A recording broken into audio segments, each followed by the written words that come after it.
friends. I am so excited for today's live because we are going to be talking romantasy, memory curses, dangerous fae politics, and emotionally devastating slow burns. I'm going to be joined by Amy Woodruff, who is the author of the Blood and Curses Romantasy series. This series completely hooked me because it combines everything that I love about romantasy. It has ruthless magical systems, layered conspiracy, deadly competitions, memory loss, and found family. But what really stood out to me of the series is how intentionally these books are structured. So Amy uses memory and identity not just as plot devices, but as emotional weapons. So if you love books like ACOTAR, Fourth Wing, The Serpent and the Wings of the Night, or just fantasy romances with very rich world building, you were absolutely in the right place today. So I am going to bring Amy on and we will get started.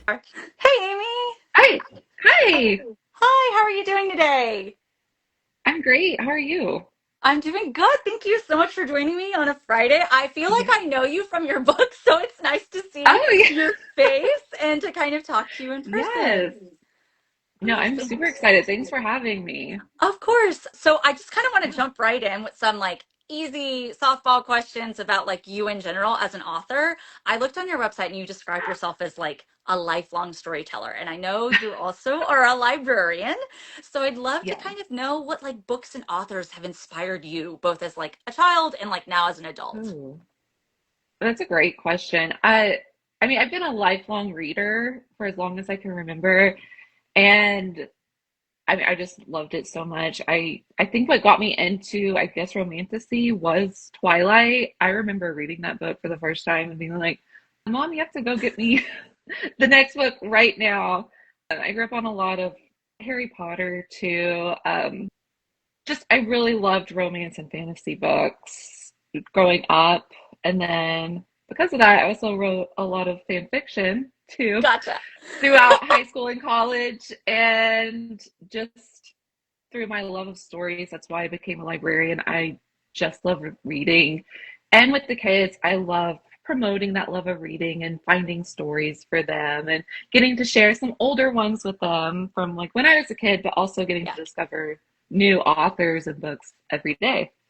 So it's I great. love that. I went through a whole Twilight phase as a teen, so I can totally relate with that. And then Yeah, Harry Potter again, staple in my childhood when it came out. yeah, Can you kind of tell me what inspired you to make the jump to an author? Because I know, like you just said, you're surrounded by books, librarian, like I love it. yes. What made you kind of make that jump to being published? I think because I'd always kind of read and wrote fan fiction a lot, that one day I was just like, you know what? I just want to try myself and see what happens. And I think when I really started writing of Kingdoms and Curses, it was just for me. It was I because I'm an elementary school librarian. It was over summer break, Gotcha. and just one night I was like, well, let me just see what happens. And then that summer I just started writing, Oh, I love and that. it was just, things that I really enjoyed got put into the story. And it wasn't until I was finished I was like, okay, well, what should I do with it now? And then I started that journey of figuring all the author process out. Well, I'm so glad you brought it into the world because it is Yes, amazing. thank I you. love the first book. I kind of want to dive in right into like the whole series Okay. because the concept was so original to me when I first read book one.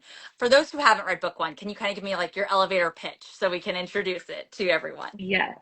So it's a girl trapped in this cursed Fey realm where humans lose their memory, and to win her freedom, she's forced into this dangerous tournament to win that freedom, and maybe the prince also.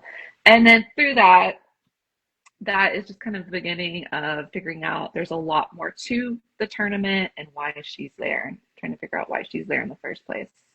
Amazing, amazing. One of my favorite parts of book one is that we begin in this after, which you don't really realize what the after is, but then you Yeah. slowly start to kind of uncover the truth along with Bridget. Can you kind of talk to me? Did you always want to structure it that way, or did that kind of come up in the writing process?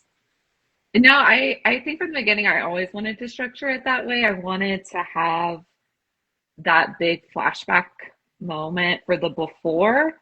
I feel like when I was writing, because I usually write in order. So the whole Gotcha. time I was Okay. writing the beginning and the after, I was like, I cannot wait until this big reveal, Right. I guess. Right. And it was always supposed to be structured like that. I always wanted to have that, okay, now we're going to go back and see what happened.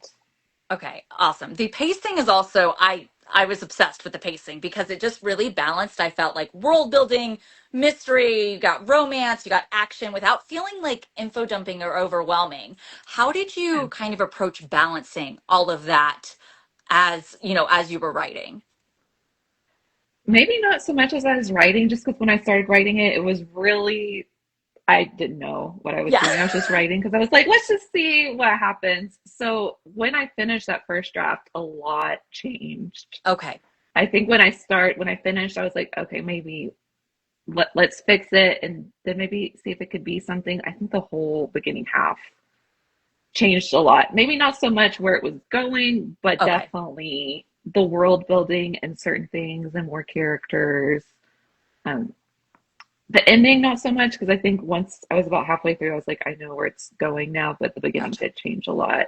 And I just know when I'm reading, I know what I like to have and read. And so I didn't want to have big info dumps. And Right. plus, Bridget only has 7, 8 months of memory at that point. So Right. I feel like she can't really info up because she doesn't know a lot. So Exactly. she's very confused in the beginning anyway. No, and that made so much sense. And once I got to the before, I realized all the Easter eggs that were kind of planted in that first Yeah. part. Did you like intentionally already like plant those, or did you kind of go back and like plant them after you wrote the before section? Some were already there, and then some I went back and I was like, this is a great place for this one. Because and especially I, with book two, I wanted that goal too of once you read book two, there's a lot, I feel like, Easter eggs in it for book one. So Gotcha. that was really fun. Yeah, No, I it love is doing fun. those. I am like 85% done with book two. So Oh, okay. I am loving it. I'm going to Oh, like I'm gonna finish the rest of it no. Okay. tonight. So I have had to obviously work, which has gotten in the way Okay. of my reading. But Yeah. no, it's I have loved kind of all the Easter eggs and the callbacks that I've seen so far. I've been like annotating, which is just it's so fun. It feels intentional, which I love from an author. I'm like, oh, Yes. it connects. It actually makes sense. Yes. One thing that I've loved though is that Bridget just feels very human in a world that's very like constantly putting her at a disadvantage. What did you really want readers to kind of take away from her character or learn about her, specifically in book one, so we don't spoil anything in book two? Okay. I think just her resilience. I liked that she's just kind of this lone human character in this world. And even though the magic is really strong and dangerous, I still wanted people to come away with her being this really strong character. And it doesn't matter if she does have these magical powers or not, she can still be triumphant and be strong in her own way. And I really want it to be where it's maybe her heart and her love is what is more powerful than some of the other magic or the curses. No, that makes sense. I always think like when I'm talking about Bridget to other people, I'm like, have you read Serpents in the Wings of the Night? Because she reminds me of Elyria, where I was like, she has that like determination and that grit, and it's her against like all these magical people, and that's what makes her so amazing. And then on the flip side, we have Cade, who is peak burn the world for her energy, Yes, but is yes. also like soft and like emotionally layered. What was your like approach and inspiration for writing him as like a male character? I think a lot of him was just a bunch of combinations of male characters I love because I love that burn the world down energy. Yeah. And he is very strong and powerful and, set to take this throne one day that he doesn't necessarily want. And I wanted him to have like this softer side, this passionate side for him and Bridget to connect. I think the most important part was just having the two characters be able to match each other's Mhm. energy. And I feel like they're both very crazy when it comes to love. So I was just trying to match their energy with No, each other. I love Yeah. that. And I've like talked with other people on your street team. We have like some Oh, yeah. DMs going about Oh, okay. how attached we are to like Bridget and Cade as a couple. So like why do you think their relationship, I think you touched on a little bit. I just want to see if you have any more, like why do you think their relationship is so strongly resonating with people? Did you like take it from personal? Did you, I know you said some other like literary inspirations. Can you talk more about that? Just was really love the idea of the love being so strong that it's, even when you don't remember that person, your connection with them is so strong that it doesn't matter. You're falling in love with them again.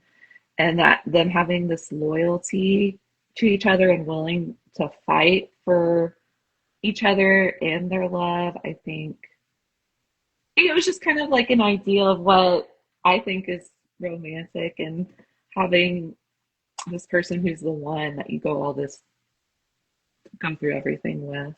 Yeah, I love that Yeah. sentiment. It always catches me when I read it. I'm like, oh, I love it. It just makes me feel warm and cozy.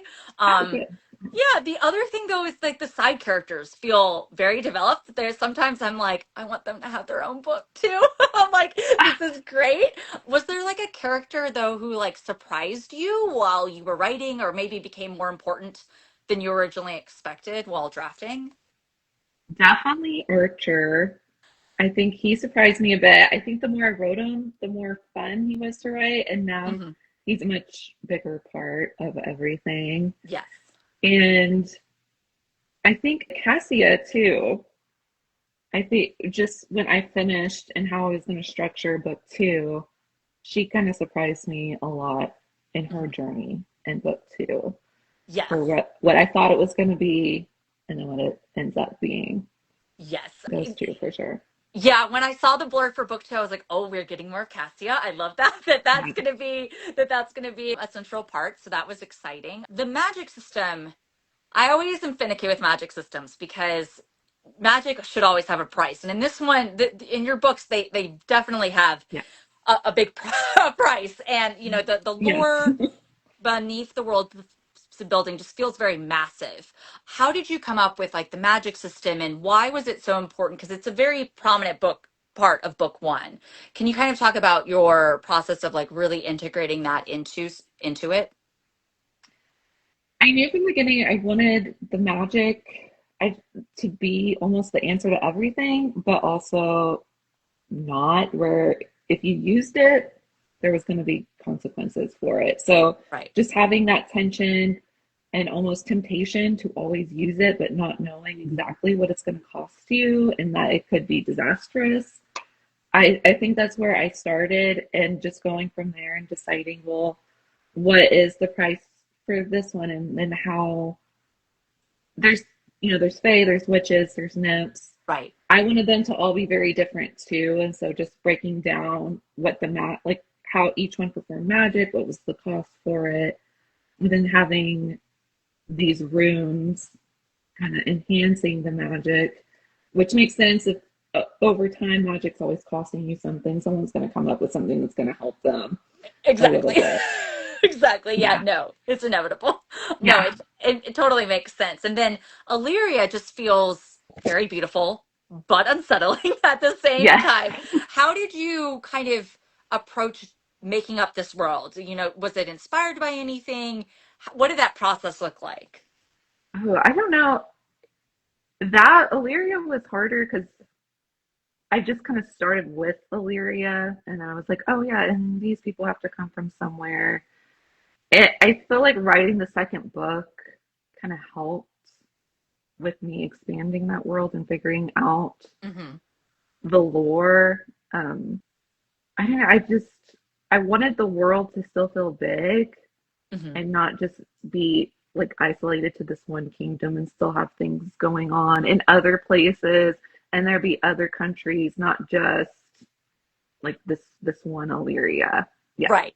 Right. It Which was wasn't where just singular. Castor comes in because he kind of started because I was like, well, see, there's other parts of this world and it's a functioning Yes. society, not just this one place. And I wanted it to feel modern too, especially if they do have all these portals to even Right. like our realm. Like, why wouldn't they bring back some of those ideas in tech and stuff like that? No, it makes total sense because that was some of my thoughts when I was reading it. I was like, oh, it feels very thought through and like I didn't see any holes. I was like, oh, this was very, very well thought through as far as world building. I'm glad. Yeah. No, I'm glad too. But it does feel like, especially in book one, I was getting the feeling as I was reading that like history basically was being manipulated or hidden from certain people. Were you kind of interested in exploring how like power controls information and memory in this one? Like how did that play a part? I think it definitely plays a bigger part in book two, but yeah, I just the idea that people in power can control some of this narrative to fit what they want to happen in the future and what are the consequences of that, and is it really helping or is it just making things worse like it might be. So yeah, for sure. Gotcha. Yeah. What now? You might not have an answer to this one, but I'm going to ask it. Have you had any like readers talk to you about some like very wild theories that you just didn't even think about? And I, not off the top of my head, I feel like because when I ask readers about theories, I'm always like listening to see if they're about to say something that I know is about to happen. Yeah. But, but no, maybe like the wildest one is that like Bridget is actually not human. I don't know. That's not very Oh. wild, but I mean, obviously she is. Like Hmm. she is very human, but no, I don't know. I can't think of anything. No, no, no, and that's totally fine. I always get to ask that because I'm always like curious what other people what other people might be Yeah. theorizing that you've heard. But I do want to talk about book two because book two is coming out. I'm very excited. Bridget has returned to the human world and she's changed. It's very different. Can you kind of talk to me about what her emotions are kind of going into book two for people who haven't had a chance to read an advanced copy yet? Yes. So she is almost very well, she's very traumatized from what happened. I mean, she went through a lot in Right. Elyria, so she's still struggling physically with feeling like herself again after how the book ended and recovering from that, and still almost feeling guilty because she is back in the human world where she wanted to be with her sister, but she's still missing Cade and almost wishing that things were Yeah. very different for how they ended because she was planning to still spend a little time there before going back. So she feels like she should be happy and she's not, and that's making her feel more guilty. Yeah. And she's just struggling kind of all over for what is going to happen next because after that she's like, well, what do I even do Right. I back mean, I think here? yeah, I think at the end of book one, I was thinking this. I Yeah. was like, what is she going to do? Like, and I don't Yeah, want to it's like, spoil what anything, does but she even do? She just kind yeah, of feels useless too. So she's right, throwing herself into all these things that she thinks might help someday. But right. And I the mean, word she's I just, would not use to describe Bridget is useless. So I can only no, imagine from she like does a not character. like feeling No, like that. no. So like from a character standpoint, I'm like, it has to be. Before I was starting to read book two, I was thinking she has to have some sort of crisis because that's how I would be. Like if I was this strong, like gritty, you know what I mean, like survival type person, and then all of a sudden you you can't really do anything. Do you know what I mean? Yeah, Like you're in this you're just situation where it's out of your there. control. Yeah, Yeah. you can't really talk to anyone about Nope. what happened because she doesn't want to talk to Nyla because she doesn't want to traumatize her Right. either. Right. So, and there's someone else you can talk to, but it's just not a lot for her to do or express herself. No, I totally, yeah, no, Yeah. I'm very aligned. I felt the same way. Yes. Now, without spoiling anything, can you kind of tease out what readers who've read book one can expect from book two? I know we talked a little bit about Cassia's kind of perspective is going to be a little bit Mm-hmm. more in book two, but anything else you can kind of tease about what this book is going to be focusing on?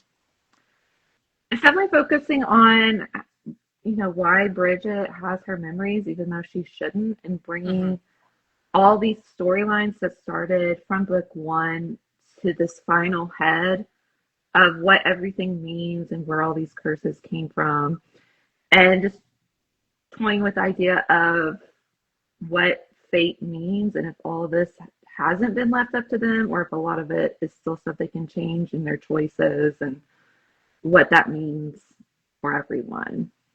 Gotcha. Awesome. Okay, I want to do a really quick lightning round before we get to questions that were Okay. submitted for you to Okay. answer by street team Okay. members and by some of my followers. But what is your writing, snack, or drink of choice when you are actually actively writing? Ooh.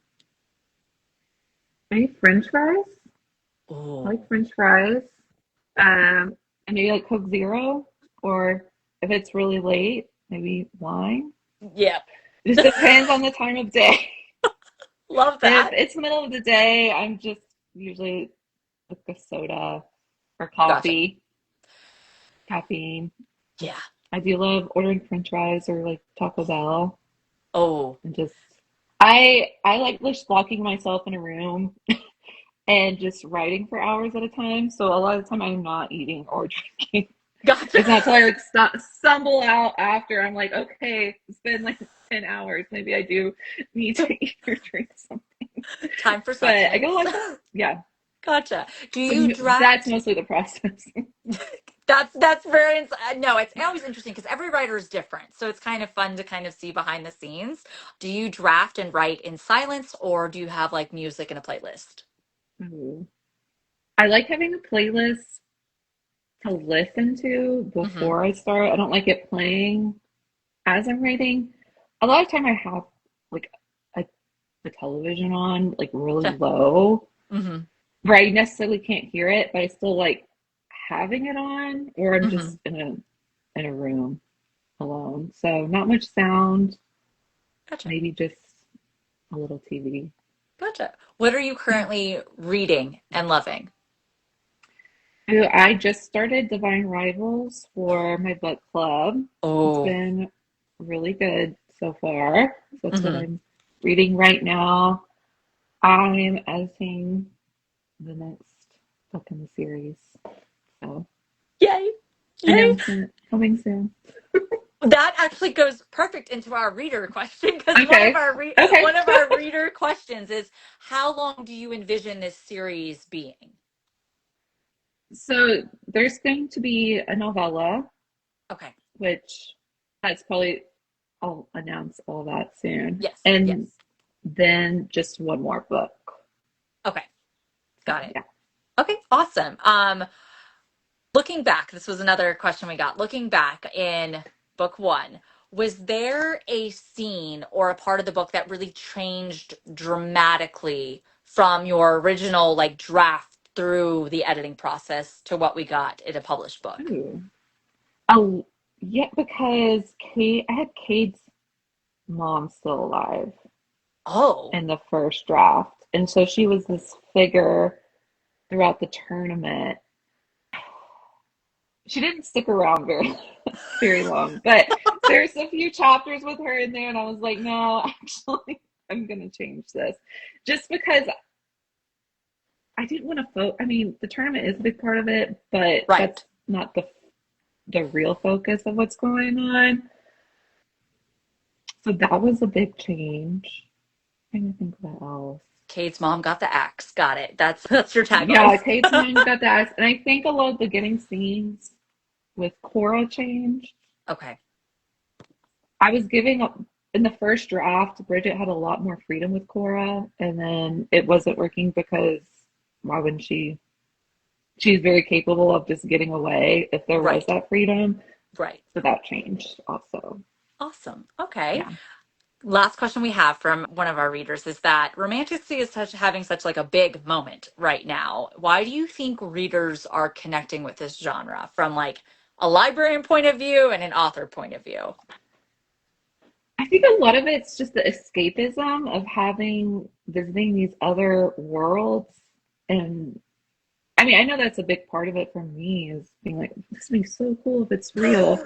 And I think just still having those human connections and relationships you can root for in the series, I think yeah, I think the escapism and then just the romance aspect of it too, because romance is such a huge genre. I mean, that's Hmm. my favorite genre of just being able to like fall in love with these characters and root for them. And then also having this very interesting escapist environment. It just brings a lot of tension and interest, engagement when all of those collide into this magical story. Amazing. Well, Amy, thank you so much for being here today. Yeah, This was thank such a fun you. conversation. Friends, if you love romantasy with dangerous magic and great world building, definitely check out the Blood and Curses series and make sure to follow Amy